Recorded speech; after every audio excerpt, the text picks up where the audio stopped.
Hi, as we have been discussed about the energy band diagram from last video, we are going to discuss from the dopant of the semiconductors.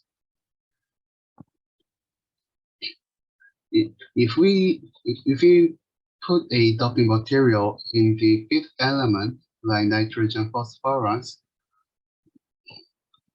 the free electron will last of the inside the semiconductors, and this makes a base are called donor. With donors implanted in the semiconductor, these are called the negative anti-semiconductor.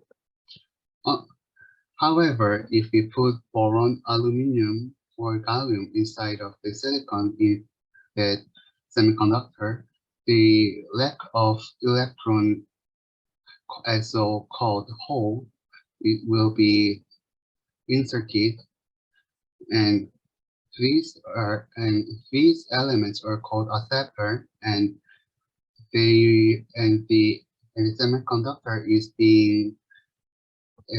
semiconductor is called as the p-type, positive type semiconductor.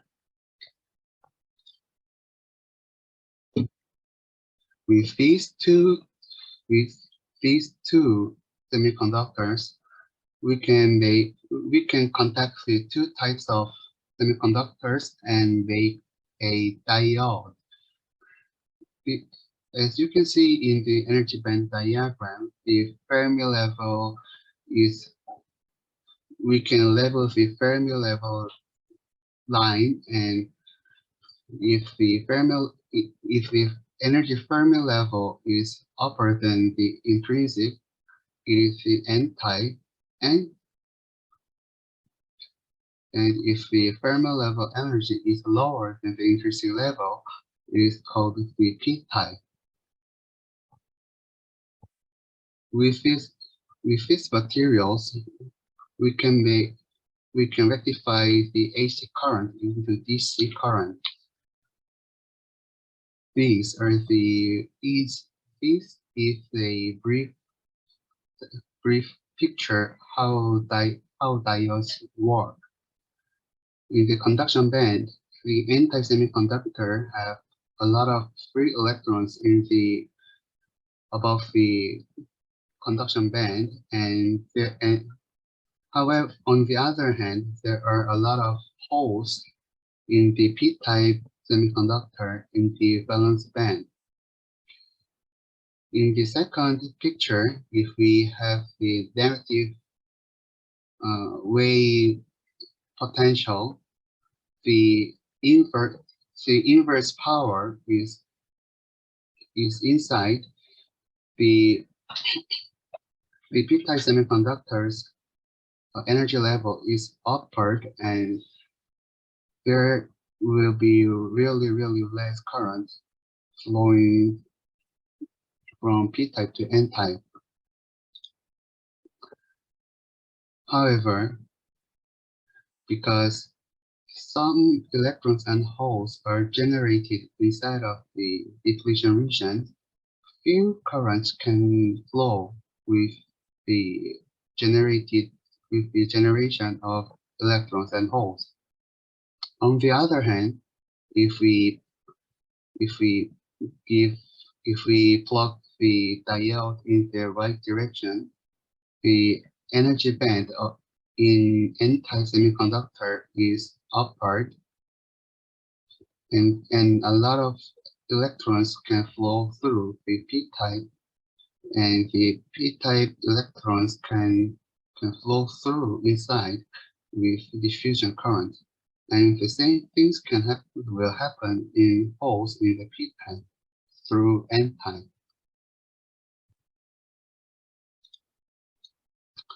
As you can see, with these characteristics of diodes, we can use diodes in rectifying circuit from AC to DC.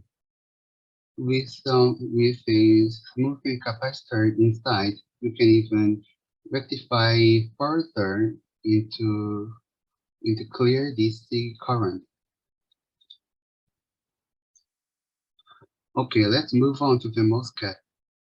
MOSFET is one of the most significant factor in MOSFET that can work. As you can see a insulator is between gate and P substrate. The electrons cannot flow through insulator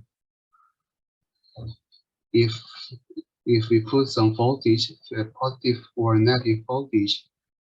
If we put positive voltage to gate, the electrons will move up to the region, the top region of P substrate, and can output the electron channel. However, if we put minus voltage inside the gate, the electron will push under the substrate and will accumulate the hole.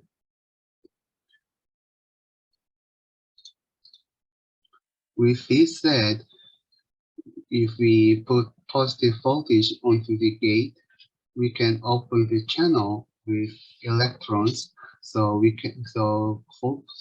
currents can flow from drain to source, as you can see on the right side.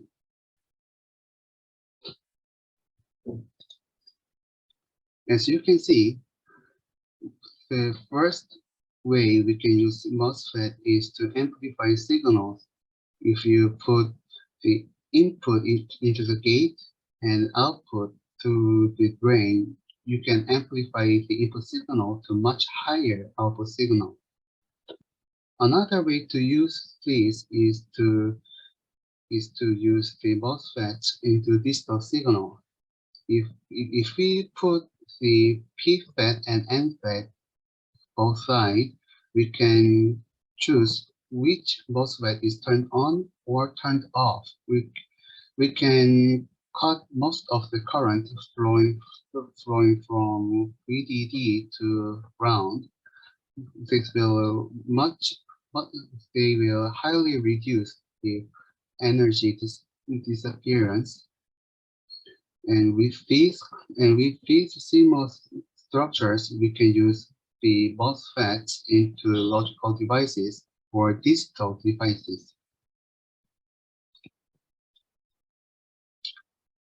As you can see here, as we have scaled down the MOSFETs, the channel length is short enough to make a lot of problems in modern devices.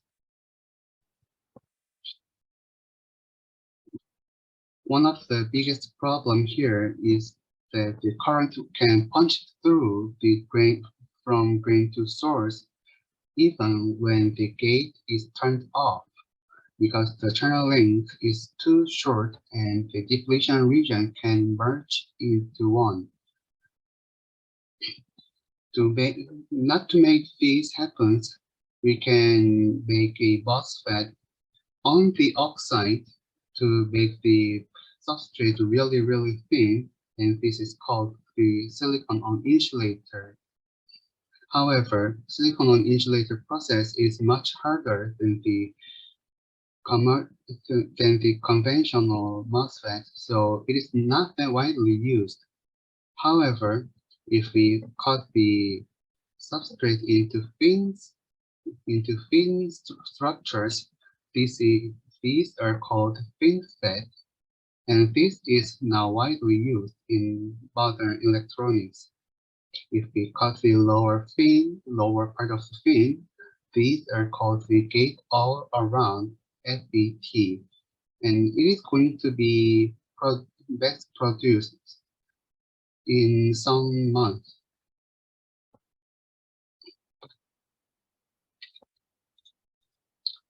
Let's move on to the memory. We can cut the memories into volatile memory and non-volatile memory. However, in real purpose, SRAM and DRAM and flash memories are the most widely used memory elements nowadays. Let's begin with the SRAM. The SRAMs have 6 transistors to store 1-bit data. The 2 transistors left here and right here, they can made up an inverter or a NOT gate, and 2 M5 and M6 transistors to open or close these MOSFETs. These are called static RAM or SRAM. Because it is made with CMOS structures, they can be work really fast, and the static power dissipation is relatively low. However, because it uses 6 transistors to store only 1 bit, so it will take a lot of space, and therefore it is relatively really expensive than other memory materials. Let's move on to DRAM. DRAM is made up of 1 transistor and 1 capacitor. And you can say it is stored 1 or 0 if there is any charge storage in capacitor. Because as seen from here, it is relatively really far more simpler than the SRAM. This can be made much smaller than SRAM and can store much more data in one chip. However, it is far more slower than the static RAM, and because the charge can be dissipated through we must refresh the cells every clock cycles, and this means the power dissipation is much higher than the static RAM. Unlike these two memories, the flash memories are a non-volatile memory, because in this floating gate, the charge can be stored inside the floating gate, and this will not run that fast when the power is disconnected. If we put electrons in the floating gate, we can write 0 to 0, or if we put back the electrons to a p substrate, we can erase 1. As you can see under there, the lower oxide is relatively narrow than the upper oxide, so the electrons can move the tunnel through the lower oxide. As you can see, with this order, you can tell if the cells are charged to 0 or non-charged to 1. And if you stack this NAND structure in like this, we can store much more data than with the door structure, because there is much less contact with the metal. If we put the threshold more, we can make the single level cells into multi-level cells. However, if we put too much then flash cells in a very narrow space, the data it tends to corrupt each other's cells. So rather than making narrower cells, we can stack upside the NAND cells, and they are called the VNAND or 3D NAND structures.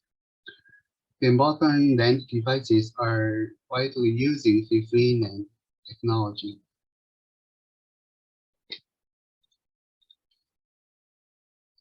As you can see, the semiconductor technologies are getting better and better. The power dissipation has been greatly lowered through years.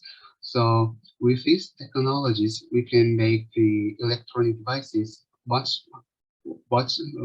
to portable and much portable to